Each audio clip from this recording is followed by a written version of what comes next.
मैं तो सिर्फ मसीह का एक राजदूत हूँ और मैं तो बस उसे ही रिप्रेजेंट करना चाहता हूँ बस। एक प्रोफेसर अंदर आते हैं और उनका नाम लिविंग ली था। वो वहाँ जियोलॉजिस्ट थे। उन्होंने कहा कि हम खाने पे चल सकते हैं। मैंने कहा 1 घंटा है। तो हम बाहर आ गए। उन्होंने कहा रवि तुम्हें नहीं मालूम है आज कितने नाजुक हालात थे, क्योंकि अहमद दीदत जो साउथ अफ्रीका का मुस्लिम स्कॉलर था वो बहुत नफरत और बहुत उग्र तरीके से बोला। जो भी वो बोला वो यहाँ आकर बोला और उसने क्रिश्चियनिटी पर धज्जियां उड़ा दी। उसने उसे तुच्छ बना दिया और बहुत मजाक बनाया। मैं वहाँ बैठा था और मैंने सोचा कि ये आदमी क्या करना चाह रहा है। उसने इस बारे में बात की कि जिया नहीं जा सकता क्रिश्चियनिटी को और बेतुका है ये।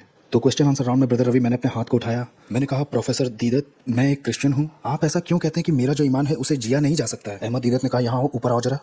और उसने प्रोफेसर लिविंग ली को ऊपर वहाँ बुला लिया और उसने अपना हाथ जितना पीछे खींच सकता था उतना पीछे खींच के एक थप्पड़ इतना जोरदार उसके चेहरे पे मारा। उन्होंने कहा कि मैं खड़ा नहीं रह पाया और मैं लड़खड़ा गया। मेरा पैर लड़खड़ा गया और मेरा चेहरा झंझना रहा था। और जब मैं अपनी आंखों को संभाल रहा था उसने कहा दूसरा आगे करो। उसने कहा, मैं बोला परमेश्वर मुझे आपकी सचमुच जरूरत है, आई रियली नीड यू। और उसने अपनी गर्दन घुमा के वैसे किया। दीदत पीछे हुआ। उसने कहा आओ हम इसे जल्दी खत्म करते हैं। उसने कहा अपनी शर्ट मुझे दे दो, अपनी शर्ट मुझे दो। और प्रोफेसर ली ने अपनी शर्ट उतार दी। उसने कहा तुम्हें अपनी पैंट भी तो मुझे देनी चाहिए। उन्होंने कहा उस कैंपस का प्रोफेसर होने के नाते मैं ऑडियंस की तरफ मुड़ा और अपने कलीग्स और स्टूडेंट से कहा प्लीज़ मुझे माफ़ कीजिएगा, मैं वो करूँगा जो ये करने के लिए कह रहे हैं। उन्होंने कहा कि और मैं वहाँ खड़ा था अपने अंडरवियर में और मैं मुड़ा और अपने ऑफिस की तरफ वापस जाने लगा अपनी पैंट और शर्ट को दीदत के हाथों में दिए हुए। उन्होंने कहा मैं अपने ऑफिस में लिटरली रो रहा था उस दर्द के साथ जो मेरे चेहरे पर हो रहा था, परमेश्वर को धन्यवाद देते हुए कि मुझे सामर्थ दी गई।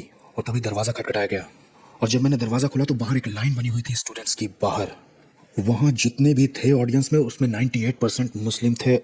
वो उनके सामने खड़े थे घुटने पर आकर के माफ़ी मांगने के लिए और वो माफ़ी मांगना चाहते थे उनसे, क्योंकि जो व्यवहार उनके साथ वहाँ किया गया था उसकी वजह से। सिर्फ प्यार ही नफ़रत को जीत सकता है। आप जानते हैं कि इससे पहले नफ़रत किसी और को मारे, नफ़रत उसे ही मारती है जो नफ़रत रखे बैठा है। प्यार ही है जो इंसान के अंदर की बुराई को जीत सकता है और उसके बाद वो बाहर की दुनिया जीत सकता है। इसीलिए नेपोलियन ने ऐसा कहा है कि अलेक्जेंडर की और मेरी बादशाहत तो खत्म हो जाएगी लेकिन क्राइस्ट की कभी खत्म नहीं होगी, क्योंकि हमने हथियारों से जीता और यीशु ने प्रेम से।